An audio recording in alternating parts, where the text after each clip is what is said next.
What led to the migrant crisis slash problem in the Dominican Republic? To understand how the migrant problem or influx of Haitians began in the Dominican Republic, we have to start with after the Restoration War. It all happened after the Restoration War in 1865.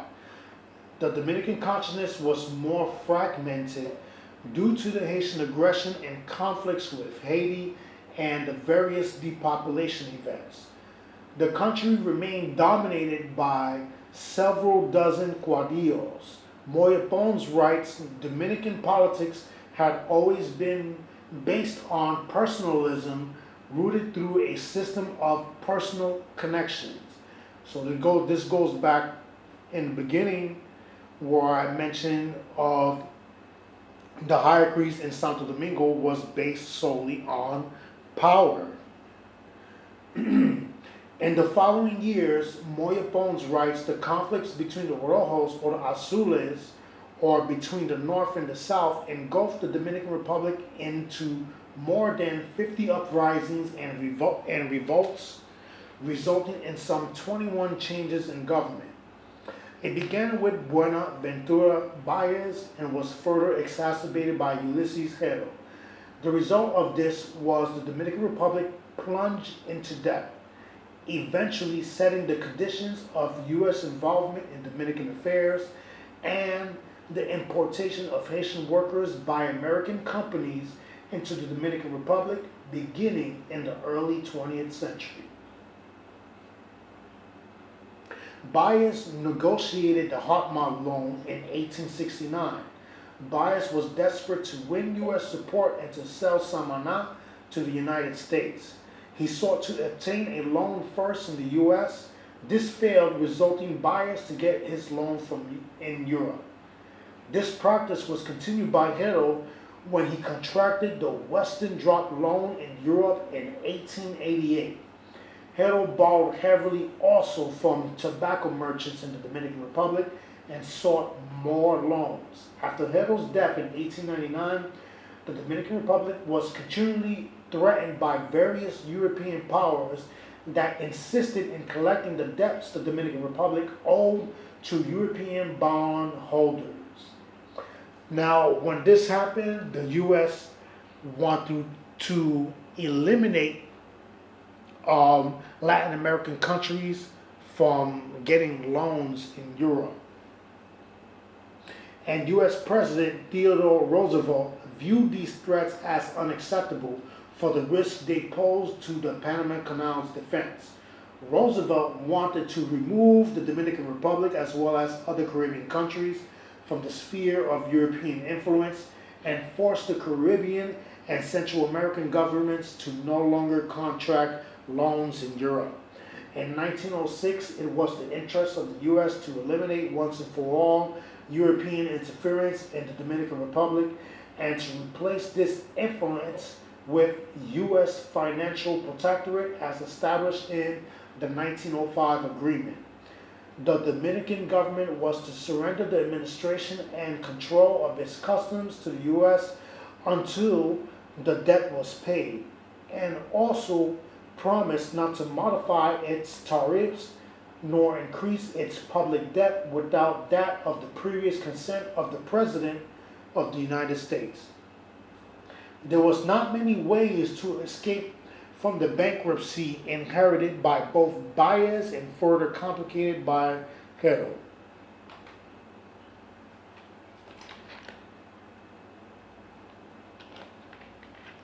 And by the way, this is summarized from the recent blogs that I put on the Confederation of the Antilles WordPress, which you can find by clicking on the community tab. Sugarcane was introduced to the island of Hispaniola in the early 1500s by the Spanish colonists.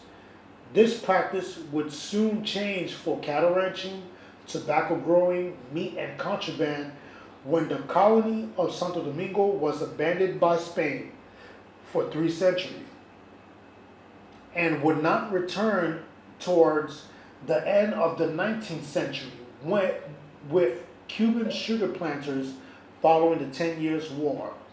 Disruption in global production caused by the 10 Years' War, 1868 through 1878, the American Civil War, 1861 through 1865, and the Franco-German War of 1878. This allowed the Dominican Republic to become a major sugar exporter. Haiti granted Cuban planters large tracts of land in the southeastern coastal plain, where they built the nation's first mechanized sugar mills. By the last 2 decades of the 19th century, sugar surpassed tobacco in the Dominican Republic. Now keep in mind, in this period, Ulysses Haiti, he was doing a lot to try to get more and more money, more than Baez, right? And this led to his assassination in 1899.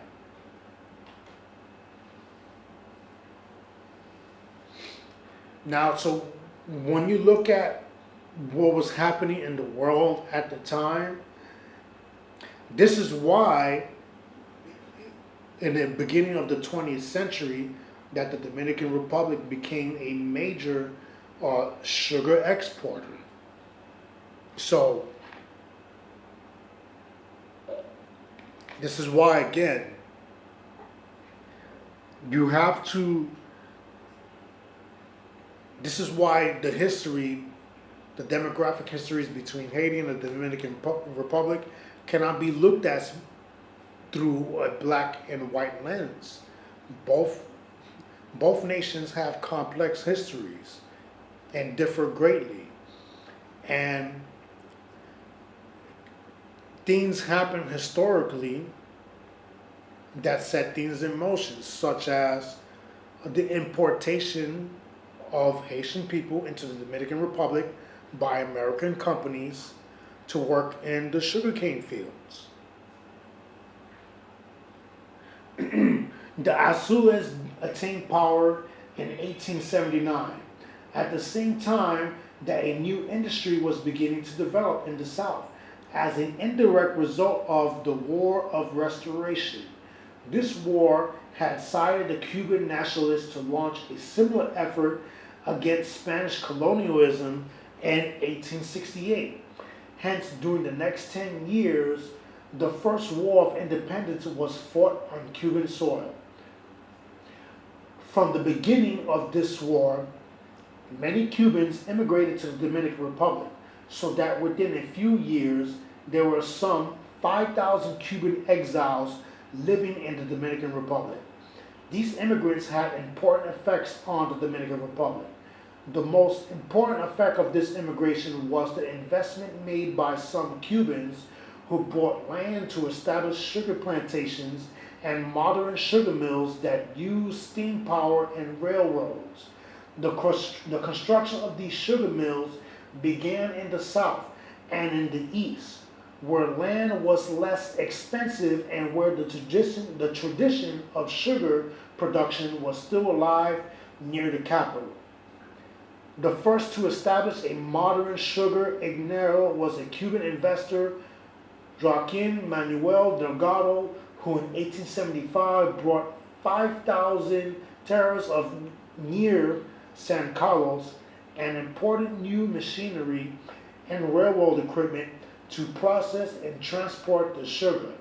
From this point on, the number of investments multiplied, so that within 7 years, 30 sugar plantations and engineers were established, representing an impressive investment of 21 million pesos or $6 million, an amount which was several times greater than the national budget.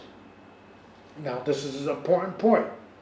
The owners of these mills were all foreigners, because Cubans were followed by the American and then the German and Italian investors who eventually controlled the entire sugar industry.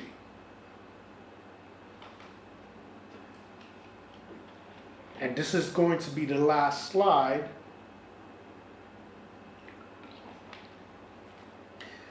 Hero completely ignored the Cibao, liquidating their assets by constantly demanding new loans through the juntas de credito, resulting in the sugar elite gradually replacing the Cibao merchants who were suffering from low tobacco prices and the loss of the tobacco market.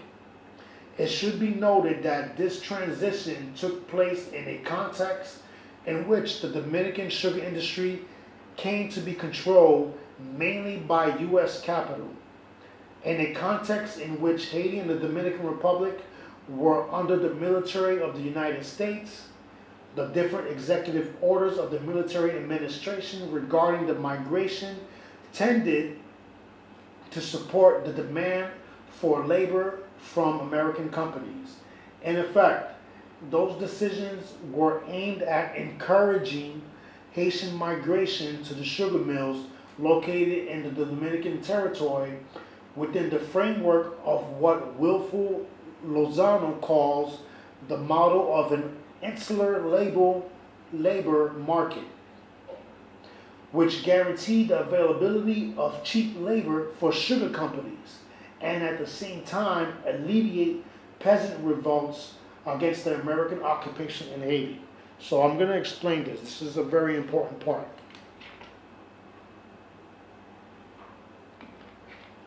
So what happened was the American companies were encouraging, and this, by the way, this happened, this all took place during the first U.S. occupation of both Haiti and the Dominican Republic. This took place because the American companies encouraged the Haitian people to come work in the Dominican Republic, and the reason for this was the Haitian people were revolting against the Americans. So to alleviate the revolts, the Americans encouraged the Haitian people to come work in the Dominican sugar economy, and this would be the origin of the migrant crisis in the Dominican Republic. By the 1930s, new employment opportunities in other parts of the Caribbean, oil plants in the Dutch Antilles, for example, put an end to West Indian immigration to the Dominican Republic, opening therefore the era of dependence on the Dominican sugar industry from Haitian labor. During the decade of the 1930s, around 70,000 Haitian workers were expelled from Cuba. They returned to immigrate en masse to the Dominican Republic, since they did not find labor reintegration policies in their country, contributing to the increase in number of Haitian workers in the Dominican Republic. This is very important because whenever the policy massacre is mentioned, whenever the policy massacre is mentioned, they just mention mostly, the Haitians being black and the Dominicans being Spanish, but no one ever explains about the border conflicts, the Haitian people deported en masse from Cuba, right? And also there was another part which will come back to me once I read this in a sec.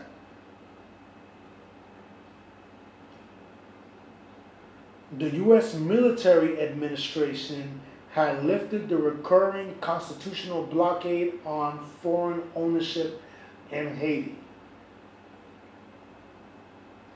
Right? And the Haitian people fought the U.S. against this because, again, the anti-French sentiment gave rise to the anti-foreign sentiment.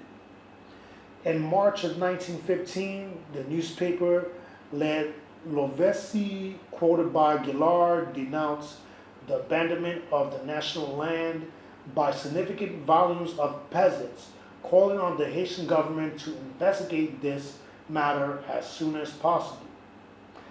The next year, the former diplomat Villas Garvis declared in the same paper, sorry I couldn't pronounce the name properly, it is no longer about a simple exodus, but the depopulation of our countryside. According to Morrow, the nationalists denounced a continuous escape from the hand of rural work. As for the Haitian government, although subordinate to the occupying American administration, created an immigration tax, then increased acquisition costs of the passport, and sought to control companies recruiting national workers to the sugar mills of Cuba and the Dominican Republic. In 1928, it went as far as to prohibit immigration, but none of these measures managed to counter immigration. So, in addition to the deterioration of the living conditions of the peasants, the measures adopted to encourage immigration by the military administration were enforced, and the representatives of the sugar mills were installed in various areas of the country. And this would sum up how the migrant problem began in the Dominican Republic. So the three things that gave rise to the Posse Massacre in 1937 that no one talks about in detail. Number one, the border conflicts. Number two, the land ceded to Haiti, which started first under Ulysses Hero illegally, and the second under two different governments of two Dominican presidents. I believe one was Horacio Vasquez and the other was under Trujillo, under the U.S. And then the third part, which factored, was Haitian people deported en masse in the 1930s from Cuba.